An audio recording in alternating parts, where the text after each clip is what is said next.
Joe Worrell, what are you doing? Hello guys and welcome back to All Things Trentside. Here we are with another match review. This is now going to be my fourth match review and probably the most interesting one I think I've done. And that was for Forest game against Derby County. Before I get into the video guys, I hope you're all well. I hope some of you are recovered now after if you went to the pub on Saturday or went drinking or whatever. I mean, I know one Forest fan ended up in the canal, but we'll talk about that later. But yeah, guys, I hope you're well. Hope you're enjoying these match reviews. I say channel's a bit thick and fast at the moment. There's so much to try and catch you up on, of course, with me doing previews and reviews. Might be something I'll look to change when the new season comes around. But yeah, it is what it is at the moment. But yeah, without further ado, let's get into it. So yeah, Forest played their first East Midlands derby behind closed doors on the weekend, of course, the big game against Derby. It was billed as a massive game. Derby coming into it in great form, as I mentioned in the preview for the game. Second in the form table, won 5 in a row. Been perfect since lockdown. They're looking to try and, sneak into that top 6. So it was always going to be a difficult task for Forest, who had overcome a sticky patch themselves, Wins against Bristol City and Huddersfield definitely have put us back in contention. And of course, we had the chance to close the gap on the top 2 before West Brom played today and before Leeds, Fulham and Brentford played on Saturday at 3 o'clock or around that time. But yeah, Forest went to Pride Park knowing that they're trying to get their first win there since 2015. We all know the heroics of that day. But it's always going to be a different atmosphere, behind closed doors, say no fans on your back. Forest could go there and play their game with freedom. And I think we did that. But come 11:30, the team sheets were announced. It was very surprising from Forest. Lemucci dropped Thiago Silva and Amiobi for Nuno da Costa and Ryan Yates. So we didn't know which way he'd set up. If we were going to play a 4-3-3 rather than our 4-2-3-1 formation. Who was going to play in the deep lying role of centre attacking mid. Did we miss the creativity of Silva? Would we? Sorry. Da Costa looked very well organised and good little player when he come on in the last 2 games. So he got his first Forest start in a big derby game. Of course, there's no fans there to feel the pressure, but he would have been relishing the chance.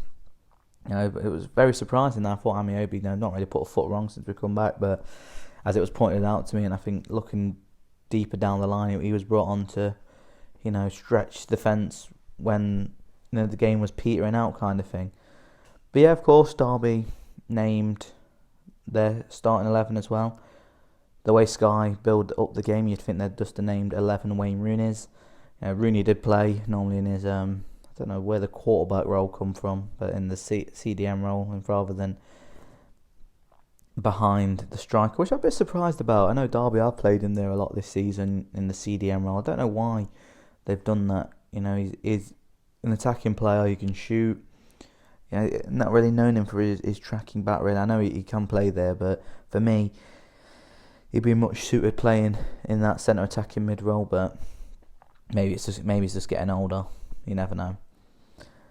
But yeah, the teams come out looking to both go at each other, both really disrupt the seasons for one another. I felt like it would have stuck in the back of players' minds if they were to lose this one. I think Derby as well, especially if they lost to us without scoring, the terrible record they've had against us without scoring, and then going to play West Brom as well in the 2 games could really define their season. Same with Forest though as well. After this game, they play Fulham, who at the moment we're switching positions with Fulham at the moment, so it could have been a big one going forward. But yeah, game got off to a sluggish start. Not really many people was expecting, and not many chances. Derby had the majority of the ball like we expected. But then on 12 minutes, it was the moment that every Forest fan was waiting for. Unfortunately, it had to be in a social distance pub or at home, where they celebrated the goal, not at Pride Park. But the ball found its way out to Joe Lolly, who cut inside on his left foot, struck a lovely shot in off the post to give Forest the lead.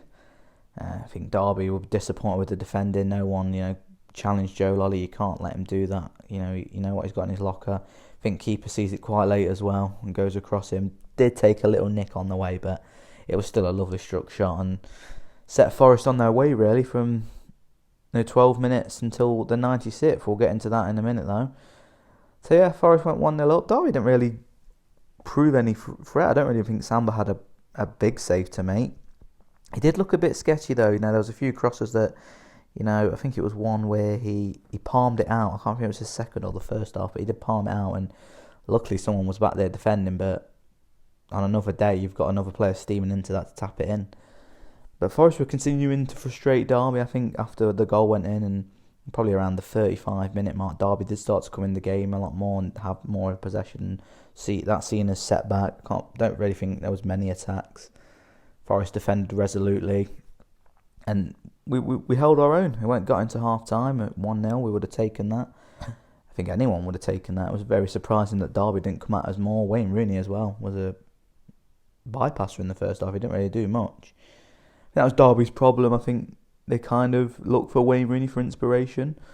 Didn't really, they passed it to him rather than they could make another pass. The ball always found its way to Rooney. But no, it went in a half time. Forest were 1-0 up. That's what we like to see in any game, but especially against Derby. Joe Lolly getting the goal was a good goal. His ninth in the league this season, which I remember people at the start of the year were saying he had a terrible start to the season. He's had a terrible season. I don't think they're saying that now. It's a shame he's not back on Twitter. Everyone could have, sent in the video of the goal, and he did get a nutmeg in on Wayne Rooney, which was always good to see as well. But into the second half again, Derby were continued frustrated. Really, they couldn't really do anything with the ball. Forest really could have put the game to bed as well. We'll come on to them chances in a minute, but Samba again was flapped at a few crosses. Just didn't look too confident going forward, going in net. Which he normally looks so confident and compact on the ball. But I think as well as he likes the crowd giving him stick. When he's taking his time with when he catches the ball and goes down, or with his goal kicks. But it looked like Forest game plan was going to be executed to a T. And we did have chances, really, gilt-edged chances where we could have won it. Could have won it and put daylight between us. Lewis Grabban had the best of the bunch. He picked up the ball in the Derby box. I think he just had too much time. It sounds weird to say, but he was expecting the ball to come across him so he could slide it in the corner. But he had to take a touch because the Derby defenders were on them, and he just blasted it over. I've seen people on Twitter say he should have really buried it. I don't think buried it, maybe he should have, but he definitely should have put it on target. It's a wasted chance for Forest, really.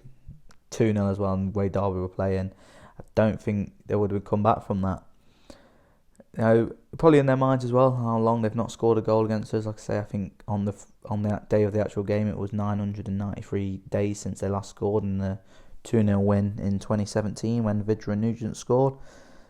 And it didn't look like they would do again. Like I say, resolute defending from Forest again. I think it was Louis Sibley who had the chance, and Worrell got across, or Ribeiro put a great block in. Bodies on the line stuff. It's what you want to see in a derby.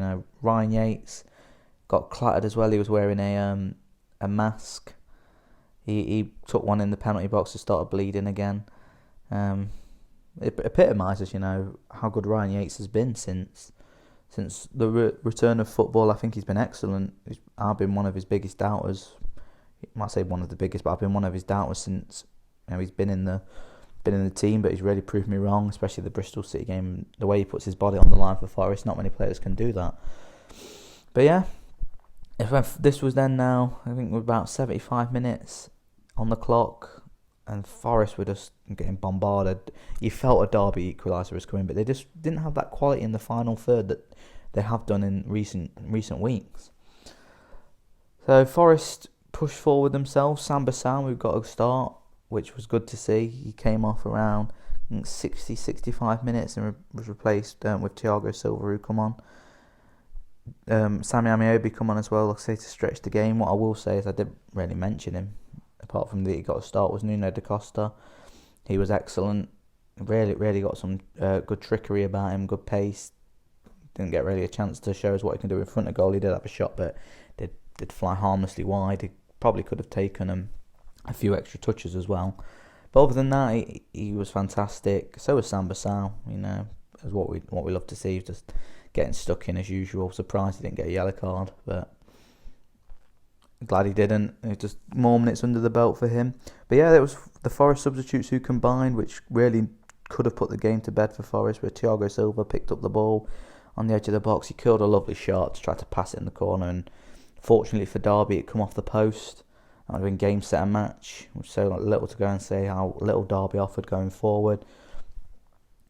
It looked like these chances would come back to haunt Forest, especially as we've seen in the in games this season where we've not taken our chances or not put daylight between the opposition.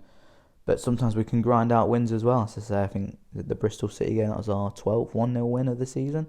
So we knew we had it in the tank. Derby will continue to push forward, but again, I don't really can remember a shot that they had that properly troubled Samba. So going forward, Forest looking comfortable, looking to hit Derby on the break. We nearly did. I think it was 90th minute. Alex Mighton come on, good to see him. Forest broke on the counter-attack. For me, Alex Mighton makes the wrong decision. He comes in field, he could have took it round Ben Hamer and slotted it home. Good defending from George Evans to keep up with Mighton, the fresh legs, and George Evans isn't naturally a natural centre-half and isn't naturally gifted with pace, so he got back to put Mighton off.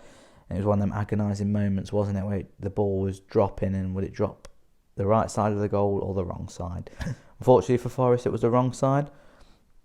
But it looked like Forest would see it out. 6 minutes added on. Don't really know where they got that from, but it was this 6 minutes that really exploded the game to life. Forest this season have had a few red cards against them, and we've seen it in the last two games where Ashley Williams and Junior Bakuna were sent off, and we had another one this one, Martin Waghorn, sent off for a real dangerous challenge on Ryan Yates. Don't know what he's doing. I think it was frustration more from Derby, but he goes through, injures Ryan Yates and got a red card, and it does look like Forest were going to see the game out from there. Playing defensively well, the game plan was executed to perfection. Well, for 96 minutes, and we're going to come on to that now. So, for me, if you haven't seen it, then I don't know what you've been watching, but Forest have the ball, as Derby have the ball, sorry, it's lumped upfield. Joe Worrell plays it back. I think it was Ribeiro or Figueiredo, I can't remember who it was now. The ball finds its way to him, and all Figueiredo or Ribeiro's doing is passing it back to Samba, who's clearing it upfield. But for some unbeknown reason, Joe Worrell has stepped across Morgan Whittaker and committed a foul. A needless foul. There was no need for it. Even at this moment in time, I know it's 48 hours later, I still don't know why he's done it. I don't think I will until a promotion's assured, or we get promoted or the season ends, and we can move on from it. But what is he thinking? There's no immediate danger. So Derby had one last chance to get into the box. And as we've seen on so many occasions, Forest just don't deal with the ball. Ball's floated into the box. We'll talk about Worrell's mistake, but also someone else who is partly to blame is Bryce Samba. He comes out, I think he's expecting the foul. It doesn't come. He misses the flight of the ball. It goes over his head. The ball finds its way to a Derby shirt, bobbles around, and Chris Martin, I think it comes off his shoulder or his back, goes over the line. Thiago Silva does his best to clear it out, but it was already over the line. The referee blows the whistle, and Derby got, a real undeserved equaliser. It was really, really gutting to watch. I think Forest fans up and down the country were expecting, the full-time whistle to go. As I mentioned, Nottinghamshire Police has said a man jumped in the canal. Buzzing that Forest had got the victory, and he'd not realised that Derby had scored. But yeah, it knocked the stuffing out of Forest, that. It did knock the stuffing out of me as well. I was in such an optimistic mood, especially, with the games coming up. We were closing the gap to West Brom to 4 points, albeit they played a game more.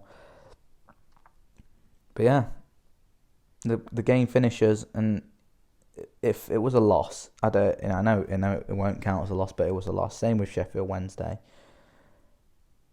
But I just don't know what is going through Joe Worrell's mind to do that.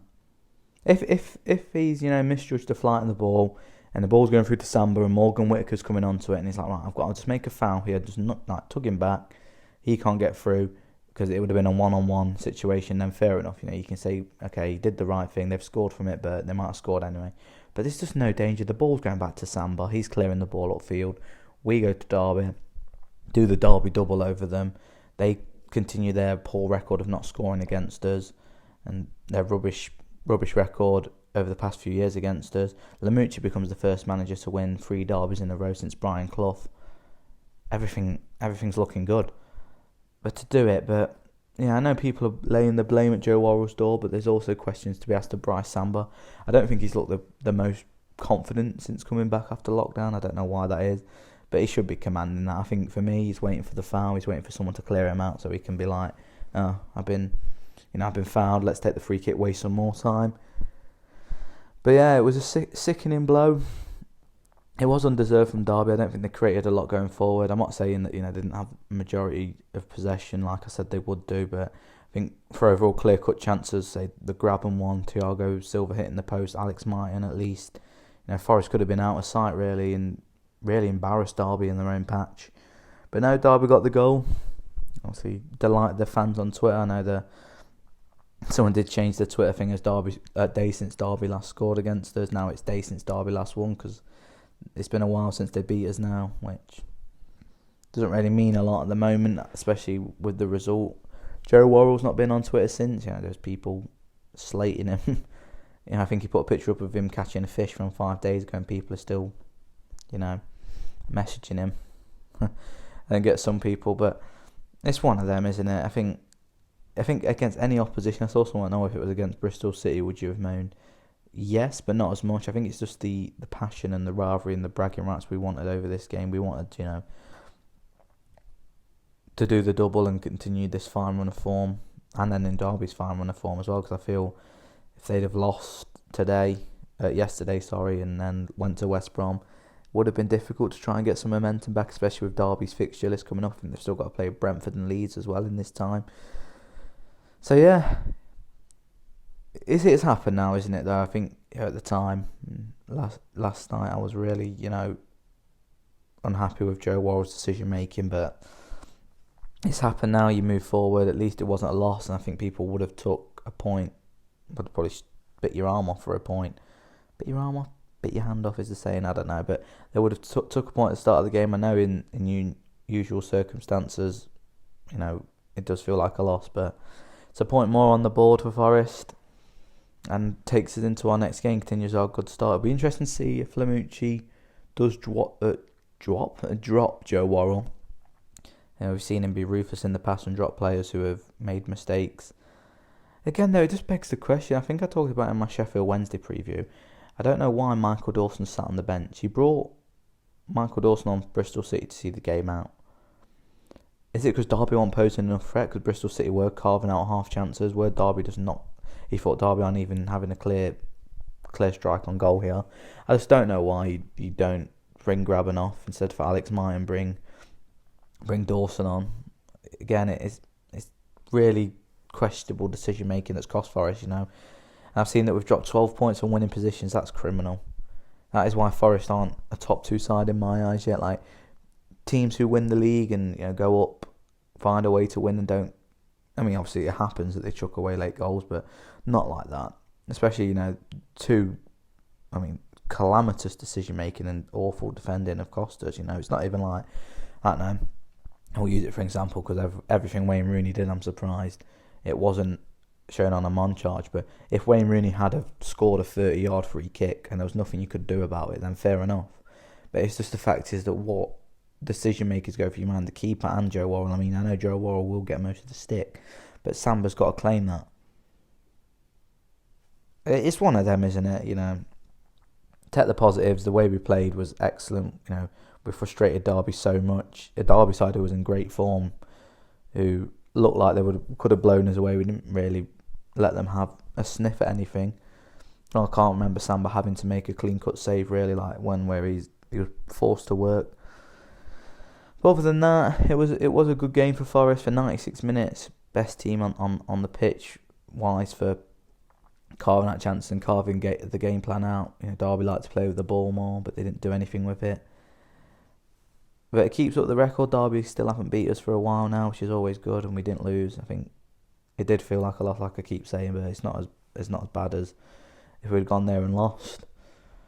But yeah, you just got to dust yourself down, really, haven't you? Because Forest, play again on Tuesday night against Fulham, which, well, after you listen to this, will be tomorrow.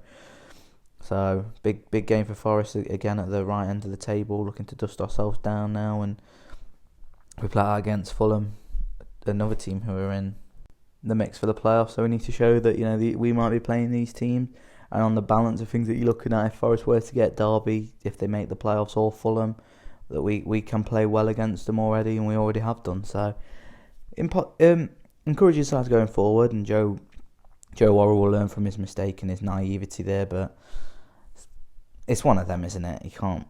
It's just a sickener. I think if it's anyone else you play in the league, if he did it against Barnsley or someone, yeah, it's frustrating, but it's not as bad because it's just Derby. It would have continued this run of them not beating us. Well, they didn't anyway, but them not scoring against us and doing the Derby double. There's always bragging rights, but Joe will shake himself down. He's done, now I've calmed down about it as well. He's done more good things for us this season than bad.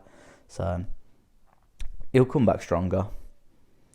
But yeah, guys, thanks for listening to my rant really about Joe Worrell. I could have been here all day. If I'd have done it yesterday, it would have just been Joe Worrell. There was a video that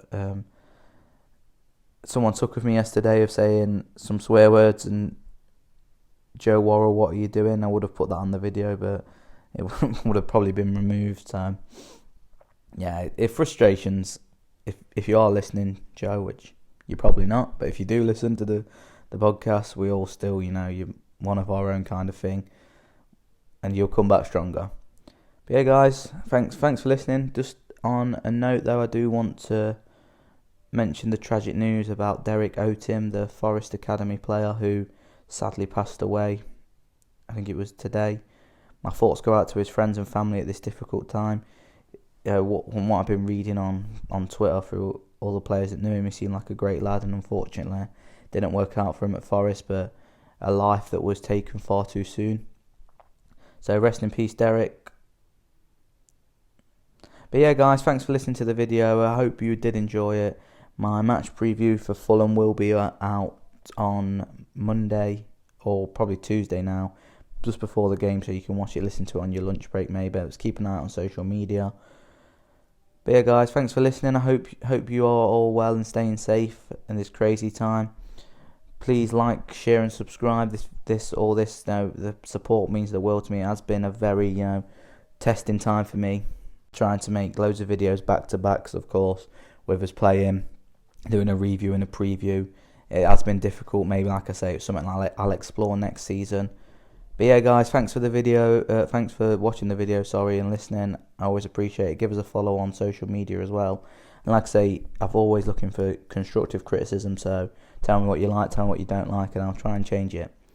But yeah, guys, thanks for watching or listening. I don't really know if people watch it. It's just really the same picture I use for the whole of the video. I might try and get it out on different platforms so people can watch it listen to it on the go. But we'll just see what happens going forward. Yeah, guys, though, make sure you keep an eyes peeled for that Fulham preview, and hopefully Forest can continue their good run of form despite the late setback against Derby. So cheers for listening, guys. Stay safe. Speak to you all soon. And as always, come on, you Reds.